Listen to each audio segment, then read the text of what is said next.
Previously on Understanding a Man.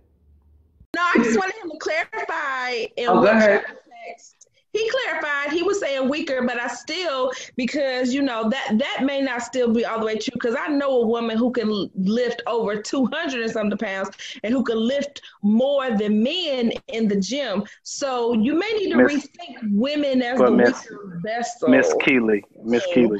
Yes. Miss Keeley. Mr. James. The exception to the rule doesn't change the rule. So just because there's one woman that can lift more than a lot of the men does not mean that in general the woman is noted as the weaker vessel. Physically, right? That's what I'm saying. We're talking about we're talking about physically. Now I'm gonna say something that's gonna make you madder than than before. Okay. And now for part 3 of What is Love? Let's keep going with the concept. Elam, what's your next question? No. You know what? As we're leading into this is episode 3. Oh my God! Who I love is Erica. Erica's like, ooh. Coming in. But this is the Understanding a Man podcast. We have 3 amazing individuals along with my awesome co-host, Mr. Charles. So with us we have Mr. Barry Case, Miss Erica Weatherly, and Miss Keisha Keeley is about to turn it all the way up real quick. First episode we were kind of just talking about some things in the single realm, and those of you who didn't get a chance, please go back and listen. And so in the last episode we were kind of talking about toxic masculinity versus toxic femininity, right? And so towards the end it kind of bled over. And I have a question to ask Mr. Case of something, but before I go there, all right, we have, where you were going with that, Miss Keeley. I'm going to hand the floor back to you because you were going somewhere just now. Yeah, you got your pen and paper, girl. You got your pen and paper. So it didn't get real. I just wanted him to clarify what he meant by women as the weaker vessel. That's all. And then there was something else that he said, but I can't quite remember, and I didn't write it down because I was stuck on the weaker vessel part. But I have my pen so I can remember next time. But that's all I want. I just want him to clarify what he meant as women as the weaker vessel, because I do not agree with that. I will agree that physically, yes, we can be the weaker vessel physically. I know I'm not out here lifting 150 pounds, and I'm cool with that. But that's all. I just want him to clarify what he meant by that. We good. So we good. So being a weaker vessel doesn't mean weak. Absolutely not. There is strength in the weaker vessel. There is strength in bringing the feminine power into the relationship to balance out the masculine power. Me, as I consider myself a strong woman, I know for me, when I am ready to be in a relationship again, I would need to be approached by somebody who I would recognize as being stronger than me. It doesn't mean that I have to become weaker in order for him to be strong. But I do expect to have someone in my life that is stronger than me to be that leader. And Mr. Sir Charles, because that is a phrase that's brought up, and I want to just have an educated conversation about this. Whereas, the woman being the weaker vessel, can you expand upon that, exactly what you meant? So, because a lot of times that can be taken in a misogynistic manner. And so, what did you mean when you said that? Women want somebody who's better than them. They want to be led by somebody who's better. Not in the sense of he's better than her from the standpoint of she's under him. But if you want somebody to lead you, are they better than you in certain areas? So, yes or no? So I will challenge that. No, but here's. I couldn't even react. I couldn't even react just then. I couldn't even react. It got quiet away. I was like, oh, okay. Based on what I just said, one of I know my needs, and probably many women would like someone in the space of providing security, providing protection, right? But I'm not gonna be able to agree with you on being better than me in all areas. There's gonna be some kind of balance that we have to create together as a couple. Nobody's gonna be better than anybody in all areas. But what I'm talking about is in the cases of what you want in a leader, you want somebody better than you. You can't get past natural selection. You can't get past the way that you were created. If you make $100,000 a year, Miss Erica, if you make $100,000 a year, you've got all type of degrees. You have your own house, right? To choose two men the same in the way that they treated you, in the way that they operated, right? And one made $500,000 a year, and one made 25.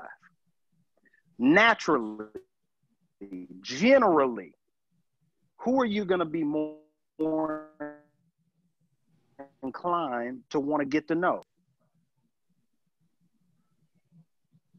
Okay, can you run that back again? Does it mean they're better? Yeah. What I'm saying is, Charles, you got to run it back for like 20 seconds because you guys heard the same thing. Yeah. The internet faded out. Did I get cut out? Yeah, you made a great point. So go back 30 seconds to the 500,000 and all that. What was the last? Okay, so what I'm saying is, in the area of being a leader, there are certain things that women require. You want somebody who's strong. You want a man who's intelligent. I'm not saying more intelligent than you, but am I qualified to lead you if there are not very important aspects of me as a man that you can look up to? You don't follow people that you don't look up to. None of us do. We follow people that we respect, and we follow people that we know this person can teach me a lot of things. He wants to do, and he cares about talking about, because what we get wrong in our culture is men and women are equal in being. But in the marital relationship, men and women are not equal in function. If you've got a leader, you've got somebody who's going to follow. In our culture, women don't want to follow. They want to be in a situation where they have the choice to run the show. And that's why, in certain situations, relationships and marriages are not successful. Because you can only have one. What'd you say, Keith? I mean, what kind of woman you're dealing with is the classic question of a woman who doesn't have a response to what's being said. What I'm saying is, I have a response. What I'm saying is, you want somebody. Do you want to be in a relationship with a leader? Is the man supposed to lead, Kedra? Yes and no. Okay. Yes. Then you said what, Erica? I said yes, which is why I'm divorced now. Well, yes and no. I know, but I love that question. That probably could be the topic of this segment. Do you want the man to lead? Because she just said, Erica said yes, and that's why she's not married. And then Kedra, you're saying yes and no. We're confused right now. I don't understand. Yeah, so here's the thing, right? I don't want to do everything. I don't want to be in line following behind somebody. Okay, so I guess we need to define what leading means, because you know, the way that you're using it, I don't want to follow behind the man. Okay, you know what? You just ran right into that, Keidra. Oh. Right. Charles, like, you don't want to follow. You said what, Barry? I mean, that's Charles' sentiments. He's like, women don't want to follow. No, but you're right. I don't want to follow. That does not mean that you cannot be the head of my household. But how does that work? Like, how does that work? That don't work like that. It don't work like that. No. No. You're right. Okay, here's the thing. I think that there are some areas. If the person that I get with or who I hopefully marry, there would be some areas in which I am stronger, and there would be some areas in which he is stronger. We bring those areas together. So no, I'm not going to always be following, because I may be stronger in finances and he may be stronger in another area. So I would hope that we would work together instead of, you know, me leading him or him leading me. Like, let's work together on this. Well, I think the misconception is when you hear the term leading, it's void of collaborative efforts. Like, it is a collective leadership, but there's ultimately one individual that's accountable for this whole thing. And I would like to believe that that's the man. That doesn't mean you follow a duckling. That means that, but as an effective leader, I understand that we have to complement one another. I understand that I need to check ego and be like, oh, let me defer to my wife in certain arenas, in certain areas. But as a whole, I mean, just like any organization, the CEO is not an expert in all these different departments. Exactly. They defer and look for counsel from a numerous amount of people. So within the marriage that exists. So I think what happens is you're hearing, okay, leadership, you're following me like a little duckling. You have no say. So no, this is a collective, collaborative effort. And we're positioning one. And as a leader, I'm positioning us in our areas of expertise. I'm like, hey, baby, I defer to you in that area. She's like, hey, baby, I defer to you in this area. But when it all boils down, when those tough decisions have to be made, I mean, although I'm deferring to my wife, I'm still having to be the one that's accountable for, because she could have, that's her area. And sometimes she's wrong in her area. Sometimes I'm wrong in my area. But somebody has to be accountable for this whole institution. Like, literally. And I want to go into the point of, I want to coin the phrase pick a struggle, right? Okay. And so the reason why that I want to say that, I want to give to a point of about a week or two ago, I put up a post and I was talking about, you know, how sometimes, you know, some women might use sexual energy to, you know, guide their husbands in certain manners or whatever case would be, and that he has to earn, you know, having sex with his wife, right? You're now married, right? His body's yours, your body's his, right? And so I had a single woman call me, just real talk. And she was just like, I don't know why you said that, you know, that I'm obligated or that that I'm supposed to, you know, have sex with him or whatever case to be. And I was just like, you're married. So in this space, it's a little bit different from an obligation, from a responsibility perspective, versus if you were unmarried, right? So just like you don't want me to holler at somebody else when I'm walking down the street when I got that ring on my finger, I expect that, you know, hey, give or take a couple of things when I come home, hey, this is mine, so I'm coming to get it. And she was like, you know, I don't think this is right. The man should feel like he's obligated to get this. And I was just like, really? But what if I don't feel obligated to paying the mortgage? Okay. What if I don't feel obligated to, you know, doing certain aspects of, you know, whatever that you want, whatever that you see as your non-negotiables or whatever case would be. So it's just that this is that moment where there just seems like there's just so much ambiguity that wraps around some women to whereas, you know, their roles. But whereas when it comes to a man, a lot of times there is a role, like Erica said about the security, right? That's like Roman numeral 1 for women, security. Whether security is money, whether it's protecting me if a robber comes in the house.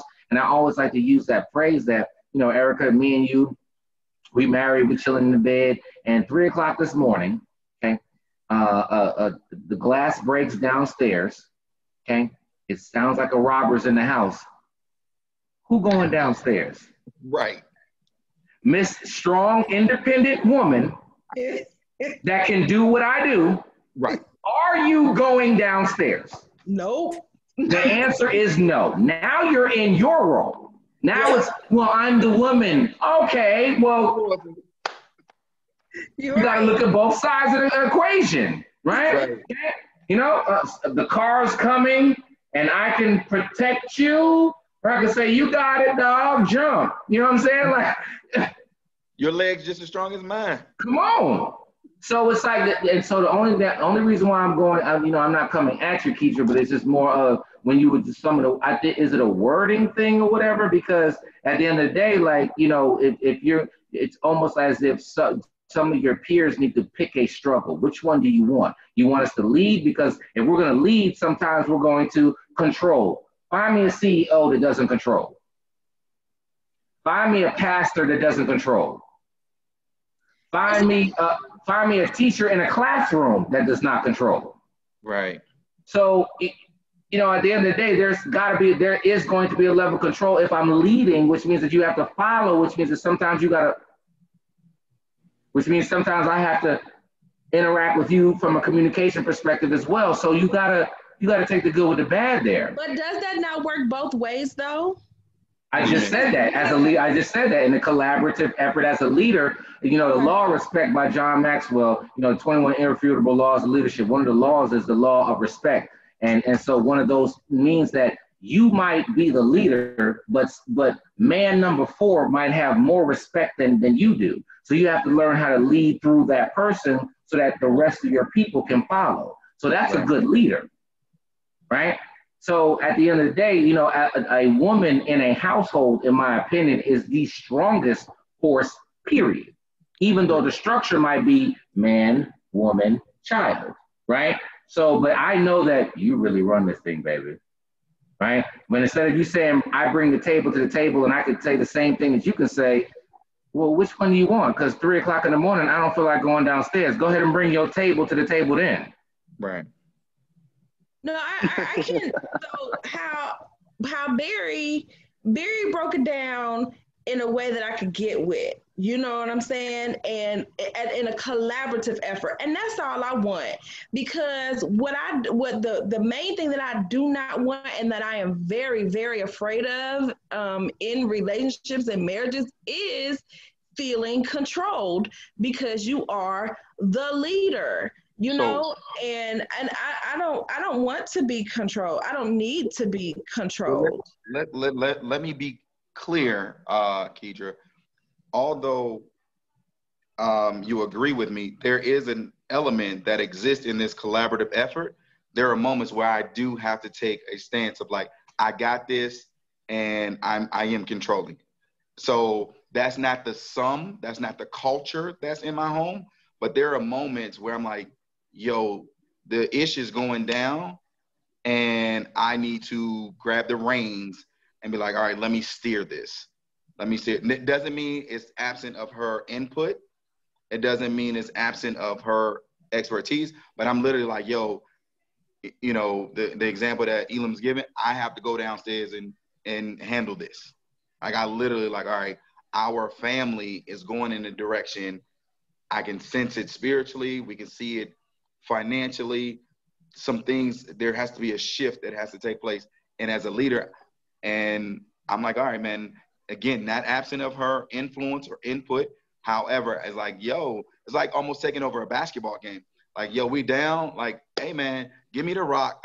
Let me do what I need to do to get us back in this game. And so we can get this W.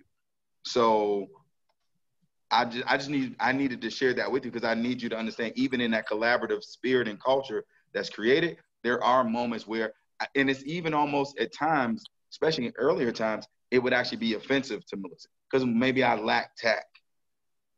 Maybe I didn't have the decorum. It's like, yo, I got to handle it. And I just came across wrong. But now as I'm older and wiser, I'm like, in those moments, I know how to articulate it better. And then she's also grown, understanding like, hey, I need to defer to him. Hey man, take the rock and run with it. Like I got it. Do your thing, Barry. And I'm like, we've grown to that. We've matured and developed to that. But that does exist in the leadership. No, and I can get with that, Barry. That sounds good to me, you know. But as a single woman, what Charles, the way that Charles was saying it, you know, that she wants a man that's better than her. I don't want a man who thinks that he's better than me. You know what I'm saying? Because number one, do you feel like you're settling because I'm not as good as you? You know what I'm saying? And so it was all of his delivery, which, Charles, you are not the first man that I have heard use, you know, describe things that way. And it you know, as a single woman, I would be like, oh, I'm straight on that. Because you have to think about something that's key. I do good as with me, myself, and I. I'm sure I can be better with a partner. But if my partner is feeling like he's better than me, or that he, you know, is, I don't know. It was just the whole. You have to. It's about when you hear something that somebody says. Oftentimes we hear things through our own pain and through our own frustration. Because I did not say about a man thinking he's better than you. I said, no, I did not. I said a woman wants a man who's better than her. So that means from your perspective, as the person who's going to follow that man, you say, there are some concepts, there are some things about this man that I want to get next to. I want to be with him. And I'm okay because you use this phrase. You said, I want somebody to be the head of the household. Now, going back to what Elam said, you can't have both ways. You can't say, I want somebody to be head of the household, but then also get really uncomfortable. Now, and I understand that's rooted in whatever you've experienced, because you've expressed on this podcast that like, if you don't feel safe, you're not listening. Like if you don't feel like you can trust that person, which I understand all of those things. Mm-hmm. But what I did not say a man who thinks he's better than you. I said a woman wants a man that she knows is better than her in the way of her being able to follow him as a leader. Why did people want to follow Michael Jordan? Was it because he was the best player on the basketball court? Why do people want to follow Tom Brady? Because he's the best. Why do people want to follow Martin Luther King? Why do people want to follow anybody who's an excellent leader? Because there are aspects in them. There are aspects in them, and I'm telling you, third wave feminism has screwed up a lot of stuff. Because it's got women in a catch-22. Because either you want to be the dude, Charles, or you want to be the woman. Can you break that down? Can you break that down? What's third wave feminism? What is that? This hatred of the leadership of men. Ooh, wow. Because that's what it is when it really, really comes down to it. Ooh. That whole thing of you not gonna tell me what to do. I think that men have I think two things. Wait, hold on, Keisha. Before you said this real quick, I'm sorry. I just want Charles to break down what is that third wave feminine. You know, what did you mean completely? Is that a complete definition that you had there, sir? Because the difference between it, when you look at organic feminism, is healthy. Women want to be paid for being able to do the same job that a man is doing, to be able to get that same respect, to be able to have all of the same opportunities.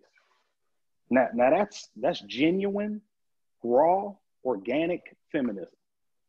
What we have today is the hatred of men. That's why you can look, and the hatred of a man leading. That's why you can look up on the internet, Eva, and find toxic masculinity, but nothing about a woman from toxic femininity. Ooh. It's an all-out attack on men. It's an attack on men to say, look, you guys have been in the driver's seat for a long time, which I understand that. But you being in the driver's seat doesn't mean now I have to sit on the side of the street while you drive. That's a whole totally different thing. And when it comes to the area of leadership, we don't like that word when a woman doesn't like that word when she hears it coming out of a man's mouth, because we live in a culture where men have to shut up and let women run roughshod in every situation and do whatever they want to do. And that's not. And when I'm talking about the concept of being a leader, I'm not talking about controlling you. I'm saying I'm responsible for you. And responsible for you is a whole different kind of conversation. Charles, with Black women, and I haven't read this anywhere, but I'm making an assumption, like in terms of the research on it, with Black women probably making up majority of the members within churches. Like Black women attend church at a higher rate than Black men. Can we agree on that? Yes, they do.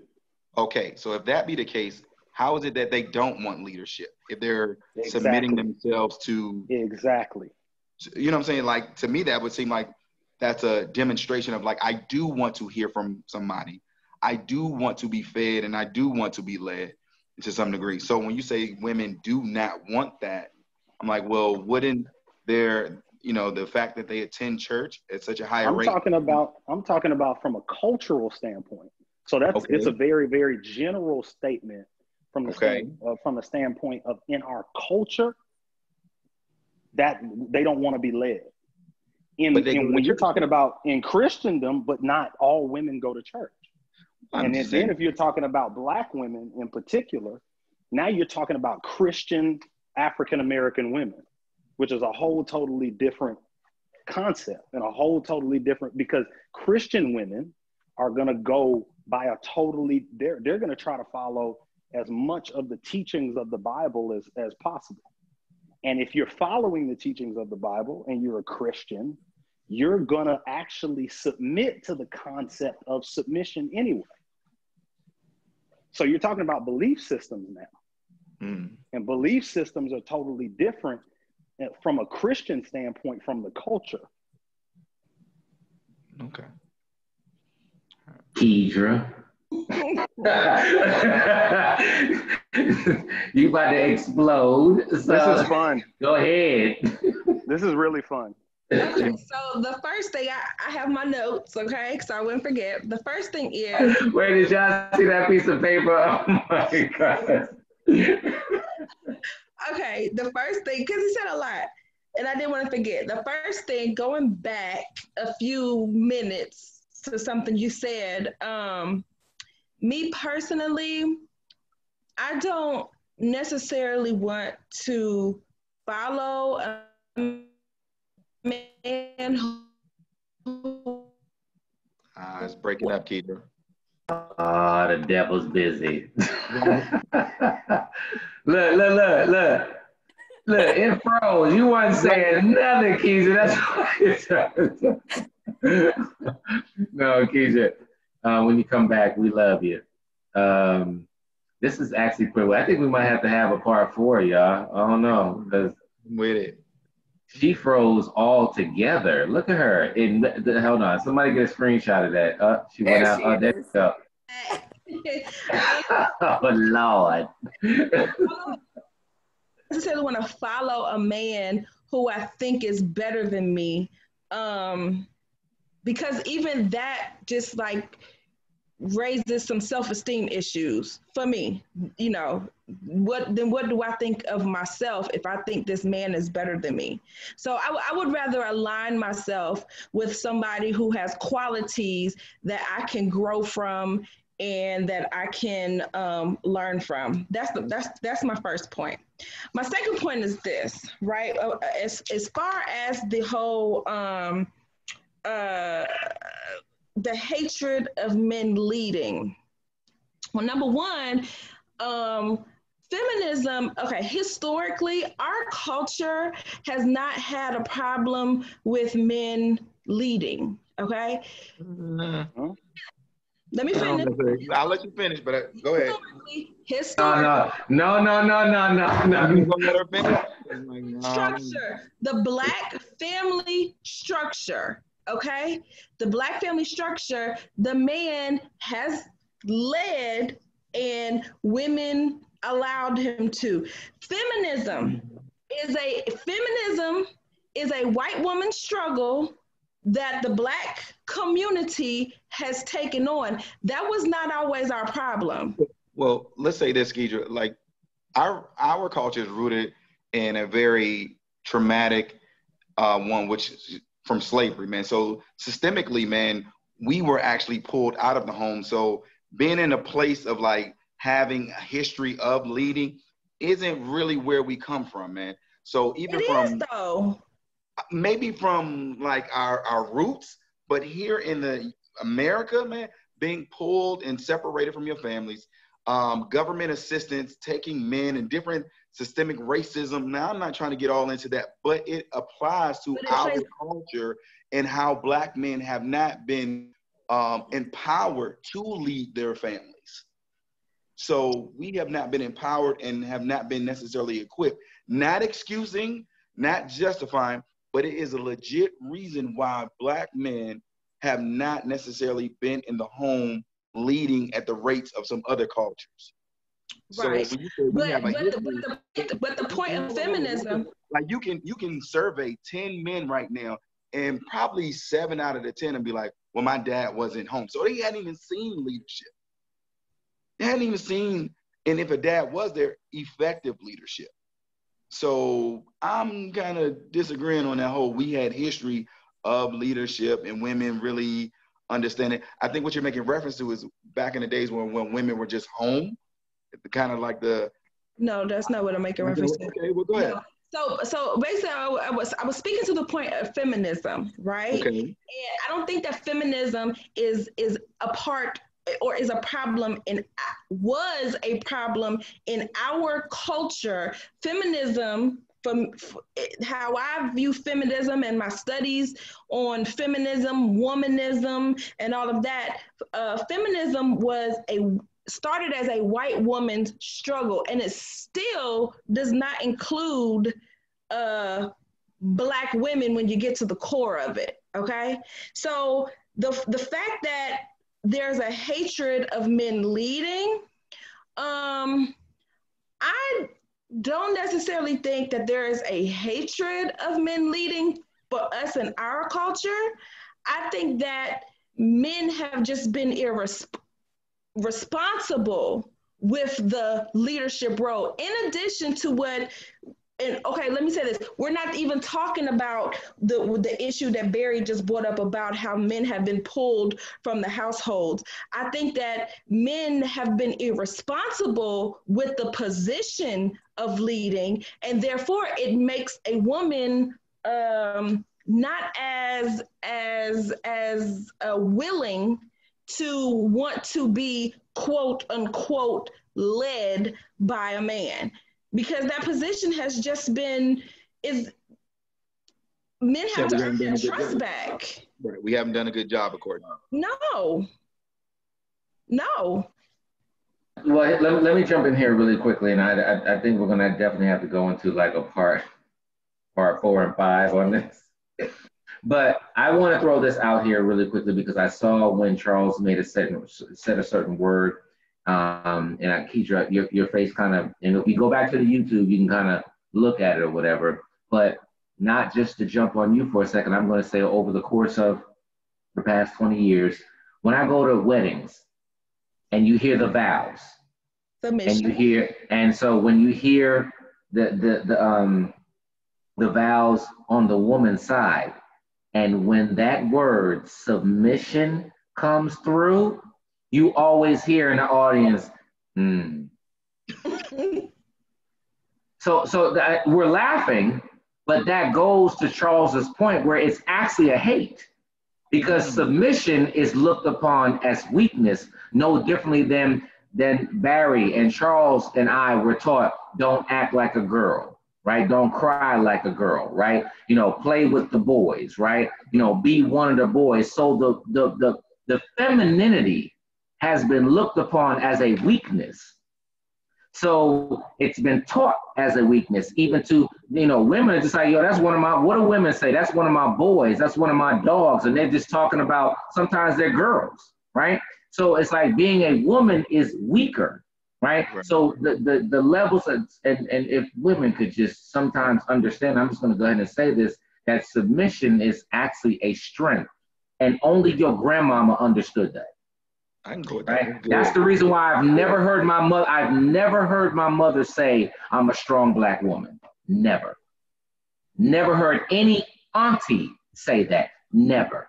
Right? That's more of a modern day, just like you were just saying, the whole feminism piece, right? The social norms that have brought the word submission as if you're subservient and under my feet and barefoot and pregnant. No, you're actually the strength of the entire home. And you actually see other women cast judgment on other women who they perceive to be submissive and weak. So I get it, man. That's a good point. Yeah, it's and I just want to bring that in because when he's saying like the hate of it, no, we don't know that you don't directly hate us, but there's more. It's no differently than people saying fat versus plus size. They don't want to hear the word fat, but plus size sounds better. Right? It's like there's these semantics that exist in certain things that exist out here. So whereas we just want to kind of, mold and shape it, but what does the Bible say? The Bible doesn't care about semantics. It just says, this is what it is, right? Yes, I'm supposed to love you as Christ loved the church. Okay, you're supposed to submit yourself. So really, the direction is really more for the other person to work on what the other person is stronger in. Men are stronger in respect. Right, so the submission is something that we're inherently walking with, and so there's a teaching that has to come here. Guess what? We have to love you as Christ loved the church. There's a weakness that we have in understanding how to love, right? But guess what? You're built in love, right? That's why that book, Men Want Respect and Women Need Love, right? So, yeah, I see where you're going. But unfortunately, the semantics and the social norms does make it look like in a situation to whereas there is a hate on the strength that men have, but then we have to have a love on the strength that you have. Does that make sense? Yeah, it makes a little bit of sense. A little bit. Barry, and it was actually on our podcast where Barry and Erica help me reconcile with the word submission because, I was like, I ain't doing all of that, I grew up, my father's a pastor and I grew up in church, okay? So church kind of shapes, for me, absolutely, church shaped my view and definition of submission, and I just was not for it. Barry and Erica actually helped me with that on our podcast when we talked about, because we had a show about submission and how they broke it down was that a man, and Barry said this, and I think about this all the time. I was actually thinking about this earlier today, Barry. A man has to have a vision for where he wants to take his family, where he wants them to do, where he wants to take them, whatever. A man has to have a vision. And so submission, the woman's role in that is, number one, are you on board with this vision? Is this a vision that you can buy into or that you can be a part of? And then it is the man's responsibility to execute that vision. And then I don't know if you guys ever heard of Miles Monroe, but he also talked about that, talking about a man needs to have a vision as well. And so that is what actually helped me, that whole conversation is what helped me to reconcile with the word submission and not necessarily feel like I was less than in a relationship or in a marriage because I'm submitting, you know, or, and then two, you know, I also, well, yeah. So they helped me deal with that. You know, I have a problem with, I don't want to feel I don't want to feel, and I don't want to be made to feel inferior to my man or my husband simply because I am a woman. And there have been times, understandable. And I'll be honest with you, you know, that hasn't just happened in my relationships. That has happened within my family structure, you know? And so that is where my fear comes from going into a relationship, because it's like, well, is this how men feel, like they're supposed to control me, or that I'm less than, or that they're better than me? Like, that is a real legit fear of mine when it comes to dealing with men. The word submission, the word lead, and all of that stuff is like, no, you know, you're not, you're that, no. So, But Keisha, in my opinion, and just humbly, you're almost kind of validating what Charles said earlier. You're just breaking it down of why you feel like that, and that makes sense. But he made the statement, the blanket statement, and you're validating why that is. There's a reason why you feel like, and I think that some of it is social norm, some of it might be the way some people grew up or whatever. But when I say, you know what, Keisha, you're supposed to submit to me. And guess what? I might be out here fumbling and bumbling with trying to get my life right, right? But your role is still over here to, you know, exist inside of this space, just like my role over here is to exist inside of this space. And you can't wait till I'm at 100 before you be at 100. You got to go be at 100 in your area, right? Whether it's submission, whether it's, you know, whatever household wise, whether it's, you know, whatever, however you're walking in your purpose in these streets, whatever that is. And I think that sometimes there is a play that some women might happen to do of just saying, okay, well, you're not completely submitted to God, so I'm not going to completely submit to you. No, that can't be the case. And then there's also, Charles.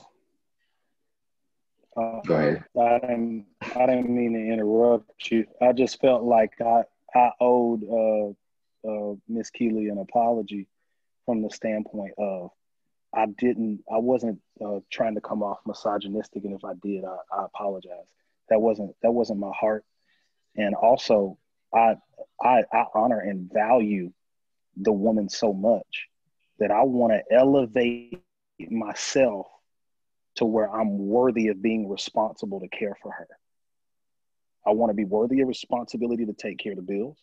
I want to be worthy of the responsibility to be able to lead in a way that, because if she's better at balancing a checkbook, then that's the area that I need her to take the lead in.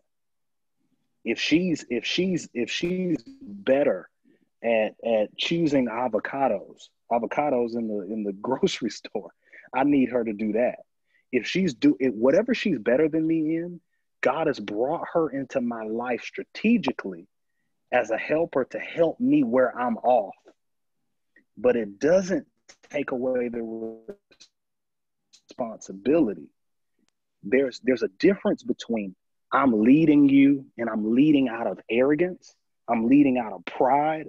I'm leading out of that old school slave, broken Bible, unloving, do what I say because I'm a man, which is absolutely wrong. And then there's a total difference between when God knocks at the door for accountability, for checks and balances. He's not asking for you. He's going to ask for your husband. Ooh. Because he made him, and this is where women have to be okay with this. God, in his infinite wisdom, designated the man to be the leader. So that means, so when you look at designation, if you had a son and he invited friends over to his house, and you told him, son, take out the trash. Your son said, okay, yeah, I'll take out the trash. But then 30 minutes later, you see his friend dragging y'all trash down to the end of the road. You're not going to be upset because the trash was taken out, because the trash was taken out. You're going to be upset because the person that I designated to do it did not do it. And that's what we have to look at, even when you look at Adam and Eve.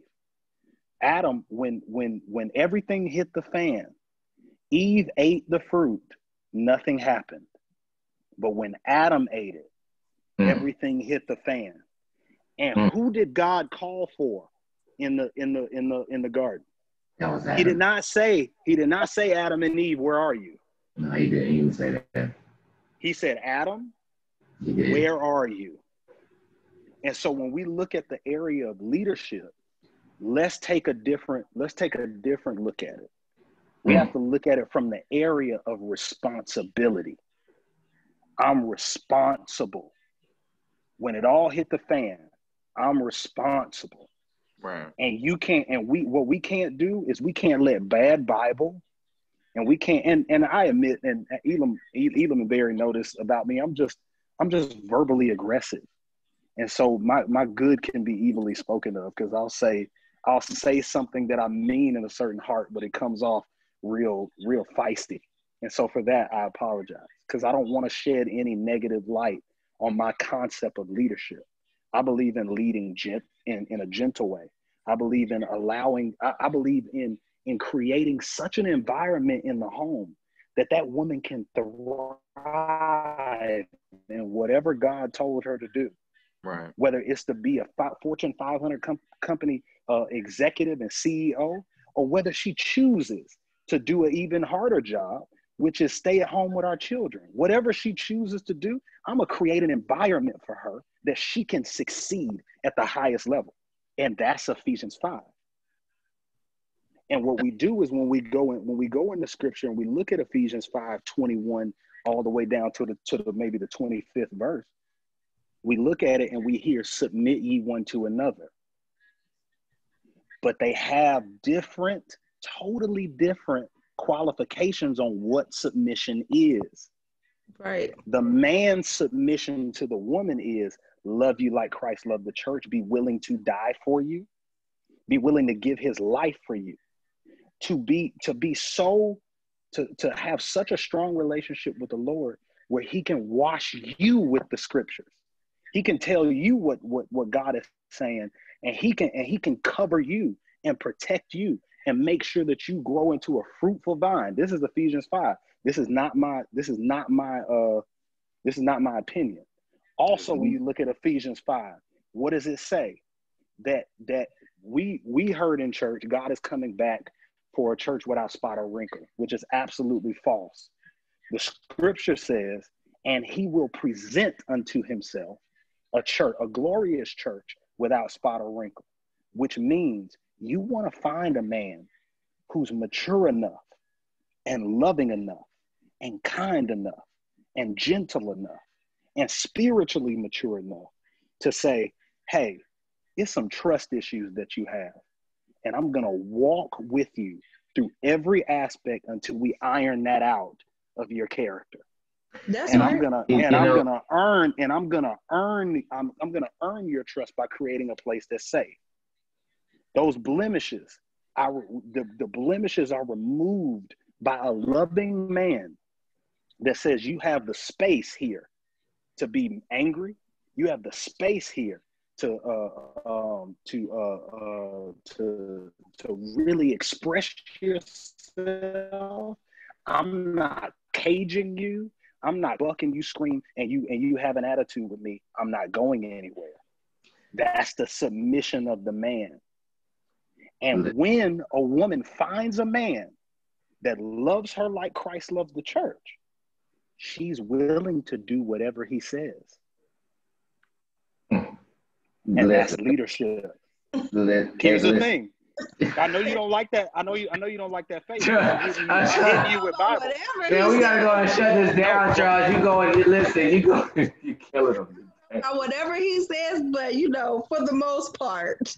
No, listen. But here, the color. Hold on, Ela. Go ahead. Because now we got to go back to Ephesians 5. What does Ephesians 5 say, Keely? Because I know you've read it. I have. It says, wives, submit yourselves to your husbands in what? Everything. Ooh. And husbands, love your wives like Christ loved the church. So here's the thing. I'm not telling you to follow an idiot in whatever he tells you to do. What I'm telling you is follow the characteristics of somebody Christ. who is worthy of that submission in everything. But here's the thing, Miss Keely. Here's the thing. Barry, I'm this trying is the last to thing I'm gonna say. Barry, I'm trying to bring Erica. I'm trying to bring it together. This is the last thing I'm gonna say, Miss Keely. Is if you don't know the characteristics of Christ and you don't know the scriptures, you're not able to yet judge if somebody's worthy of something or not. So when you know the heart of Jesus Christ, you know his teachings, and you know what the character of Christ is, then you'll be able to adequately say if you're going to follow it or not, because you could be in your own way with your own religious biases and with your own cultural biases because of pain and because of wrong Bible teaching. Because women are not under the feet of men in any way. Amen. It was a woman that carried the word in her for 9 months. It was a woman that was the first one to say he's risen. It was a woman that raised Jesus when Joseph died.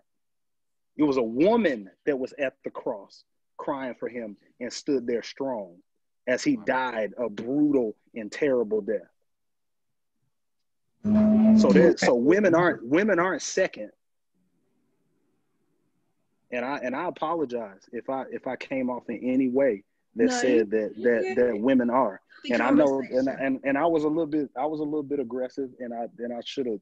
And I stand for what you said there, Charles. Don't back down now, Charles. No, what I'm saying is don't back down, man.